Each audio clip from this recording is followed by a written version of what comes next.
প্রথমত তিনটা মেজর এরিয়াতে আমরা একসাথে কাজ করবো ইউএনএফপি এর সাথে। একটা হচ্ছে আমাদের পলিসিটাকে যুগ উপযোগী করে গড়ে তোলা এবং বেস্ট প্র্যাকটিসেস যেগুলো আছে পৃথিবীতে এই ডেমোগ্রাফিক ডিভিডেন্ড কাজে লাগানোর জন্য সেইভাবে আমাদের ইউথ পলিসিটাকে ঠিক করা।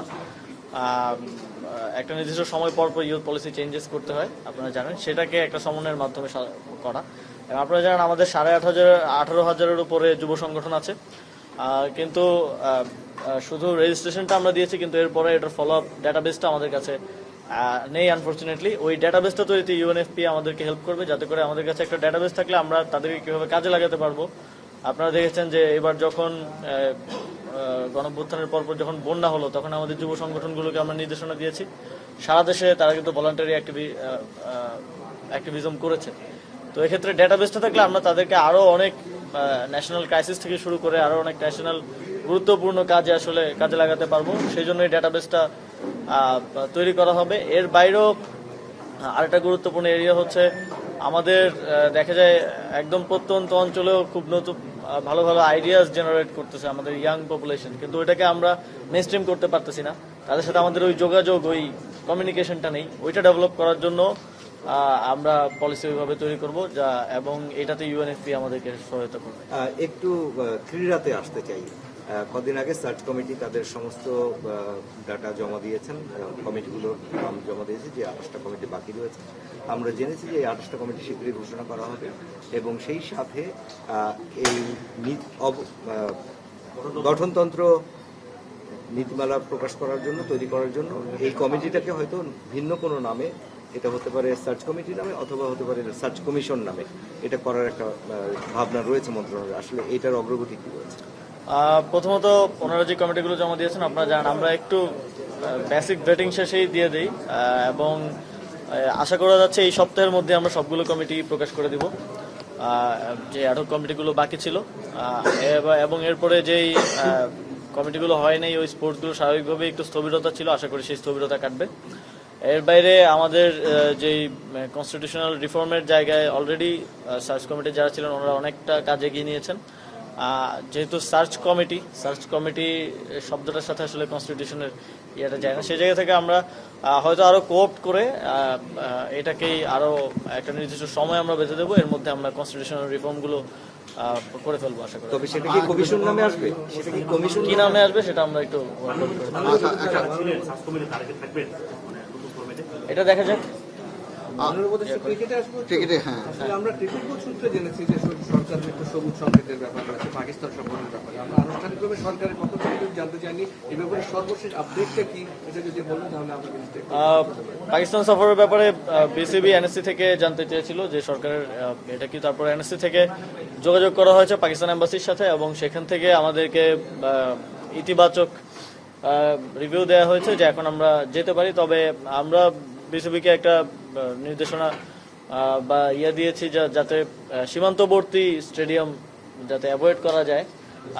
সেক্ষেত্রে বিসিবি এখন পাকিস্তান ক্রিকেট বোর্ডের সাথে কথা বলে যতটা নিরাপদ ভাবে এই সফর শেষ করা যায় এটা আমরা সফরের ব্যাপারে গ্রিন সিগন্যাল, সফরের ব্যাপারে সরকার ইলেকশন সম্পর্কে একটু জানতে চাচ্ছিলাম। বিসিবি ইলেকশন আপনি একবার বলেছিলেন যে গঠনতন্ত্র সংশোধন করে নতুন ইয়েতে আসলে, বিসিবির গঠনতন্ত্র সম্পর্কে যেটা জানি যে কিছুদিন আগে একটা গঠনতন্ত্র সংশোধনের একটা ইয়ে ছিল, এটা আবার স্থগিত করা হয়েছে, কমিটিটা স্থগিত করা হয়েছে। লেটেস্ট আপডেটটা কি একটু?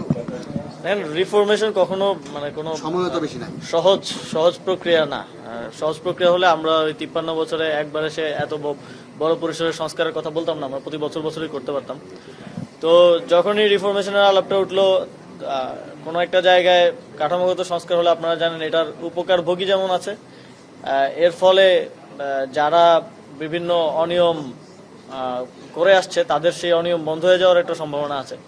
সেই জায়গা থেকে কিছু বাধা ছিল সে সময়টাতে, এবং সেই সময়টাতে আরো বিভিন্ন কারণে আমরা তখন আগাইনি। তবে অবশ্যই আমরা কনস্টিটিউশনাল রিফর্মটাকেই গুরুত্ব দিব এবং তারপরে ইলেকশনের দিকে যাব।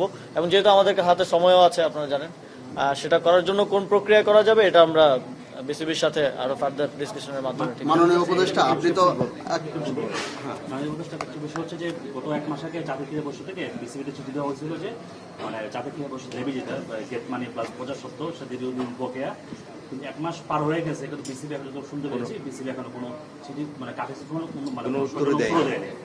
এই বিষয়ে আসলে জাতীয় ক্রীড়া পরিষদ আয়ের অন্যতম উৎস হচ্ছে যে বিসিবির গেট মানি খেলাধুলার প্লাস প্রচার সত্ত্বে এই যে আপনার মনোনীত দুজন পরিচালক বিসিবি একজন পরিচালক রয়েছেন, একজন আপনার পরিচালক মনোনীত পরিচালক বিসিবি প্রেসিডেন্ট হয়েছেন এনএসসি কোটা থেকে।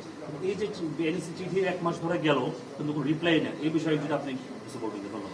না, এটা আমরা কথা বলছি, এটা দীর্ঘদিনের প্র্যাকটিস হয়ে গেছে যে নিয়ম না মানা, এবং নতুন করে যখন আবার সেগুলো রিইনস্টেট করতে যাওয়া হয় তখন একটু অভ্যস্ততার কারণেই আমার মনে হয় যে একটু গড়িমসি বা এই বিষয়গুলো থাকে। তবে আশা করছি যে এটা হবে না সামনের সময়ে, যে বিসিবি থেকে এনএসসি প্রাপ্ত যে গেট মানি অথবা অন্যান্য ইয়ার ক্ষেত্রে যে নিয়ম অনুযায়ী এগুলো বাস্তবায়ন করা হবে। শেষ প্রশ্নটা করতে চাই ফুটবল নিয়ে, সেটা হচ্ছে যে এশিয়ান কাপের বাছাই পর্বের ম্যাচ 10 তারিখে জাতীয় স্টেডিয়ামের সংস্কারও হয়ে গেছে। তো এই স্টেডিয়াম সংস্কারের পরে নতুন করে যখন খেলা শুরু হচ্ছে তখন এনএসসি বা ক্রীড়া মন্ত্রণালয় এই ম্যাচটা উপলক্ষে এবং স্টেডিয়ামের রিফর্ম উপলক্ষে কোনো আয়োজন রাখছে কিনা, কতটা সাপোর্ট করছে? না, এই খেলাটাই তো একটা আয়োজন। আমরা প্রায় জাতীয় স্টেডিয়ামে মনে হয় 6 বছর পরে কোনো খেলা মানে নামছে, এবং ঢাকার যারা দর্শক আছেন তারা আবার জাতীয় স্টেডিয়ামে এসে খেলা দেখার সুযোগ পাবে। এটাই একটা বড় আয়োজন বলে আমি মনে করি, এবং এখনই অনেকে আগ্রহ প্রকাশ করছে, অনেকে টিকিট চাচ্ছে খেলার জন্য, খেলা দেখার জন্য। তো আশা করছি সামনের সময়গুলোতে শুধু জাতীয় স্টেডিয়াম না, ফুটবল ইন্টারন্যাশনাল ম্যাচগুলো আমরা দেশের অন্তত আরো 2-3টা স্টেডিয়ামে আমরা আয়োজন করতে পারবো। ফুটবলের যে ক্রেজটা প্রান্তিক পর্যায়ে আছে, প্রান্তিক পর্যায়ের দর্শকদেরও আমরা সরাসরি স্টেডিয়ামে গিয়ে খেলা দেখার সুযোগ করে দিতে পারবো। মাননীয় একটা বিষয় আপনি তো স্থানীয় সরকারে আছেন, আপনি নিশ্চয়ই জানেন যে ঢাকা দক্ষিণ সিটি কর্পোরেশনের বিরুদ্ধে দায়িত্ব না দেওয়ার কারণে 65টি তালা ঝোলানো হয়েছে এবং নগরবাসী সেবাটা পাচ্ছেন না। এবং 5ম দিনের মতো ব্লকের কর্মসূচি চলছে, এটা নিয়ে সরকারের মধ্যে কোনো আলোচনা হয়েছে কিনা এবং আপনারা এখন পর্যন্ত এটার অবস্থান কি আসলে? আমাদের গতকালকের একটা প্রেস রিলিজে আমাদের অবস্থান স্পষ্টভাবে পরিষ্কার করা হয়েছে। এখানে অনেকগুলো জটিলতা আছে, আপনারা জানেন। এখানে আমাদের এই সরকার দায়িত্বে আসার পরেই অধ্যাদেশে পরিবর্তন, আইনের পরিবর্তন এনে সিটি কর্পোরেশন পৌরসভাগুলো বিলুপ্ত ঘোষণা করা হয়েছিল, এবং তারপরে এখানে অনেকগুলো আইনি জটিলতা আছে, সেগুলো আমরা আইন মন্ত্রণালয়ের থেকে জানতে চেয়েছি যে কি কি ধরনের আইনি জটিলতা আছে কিংবা আছে কিনা, এবং এর বাইরেও মেয়াদ সংক্রান্ত জটিলতা আছে। এর বাইরে আবার আমরা একটা লিগ্যাল নোটিশ পেয়েছি, এবং আমাদেরকে বিবাদী করে রিটও করা হয়েছে যাতে শপথ গ্রহণ করতে না দেওয়া হয়। আমরা যতদূর জানি সেটা বিচারাধীন আছে। তো এই সকল ধরনের জটিলতা নিরসন না করে আমরা কোনো সিদ্ধান্তে আসলে যেতে পারছি না। তো রিটের বিষয়টা এবং আইন মন্ত্রণালয়ের মতামত পাওয়া গেলে কোনো ধরনের আইনি জটিলতা না থাকলে শপথ দিতে কোনো অসুবিধা নেই। যদি আইনি নিষ্পত্তি হওয়ার আগে সমর্থকরা যদি না সরে, সেক্ষেত্রে নগরবাসীর জন্য আসলে সরকার কি ধরনের ভূমিকা পালন করবে? এটা দুঃখজনক। আমরা আশা করব যে যারা সেখানে আন্দোলন করছেন, আমরা দেখেছি বেশিরভাগই একটি নির্দিষ্ট রাজনৈতিক দলের নেতাকর্মী। আমাদের প্রত্যাশা থাকবে যে নগরবাসীর যে ভোগান্তি, এবং ভোগান্তিটা শুধুমাত্র রাস্তা বন্ধ করে দেওয়ার জন্য নয়। আপনারা জানেন যে অনেক রেগুলার অ্যাক্টিভিটিস, রেগুলার কাজ আছে সিটি কর্পোরেশনের, সেগুলো এক ধরনের স্থবিরতা হয়ে আছে। এই ভোগান্তি নিরসনের জন্য ওনারা ধৈর্য দেখাবেন, এবং এই যে আইনি জটিলতাগুলো আছে, হাইকোর্টে বিচারাধীন আছে, হাইকোর্টের প্রতিও সম্মান প্রদর্শন করবেন এবং ধৈর্য ধরবেন আর কি। কোর্টের একটা রায় এসেছিল এই নিয়ে আজকের জন্য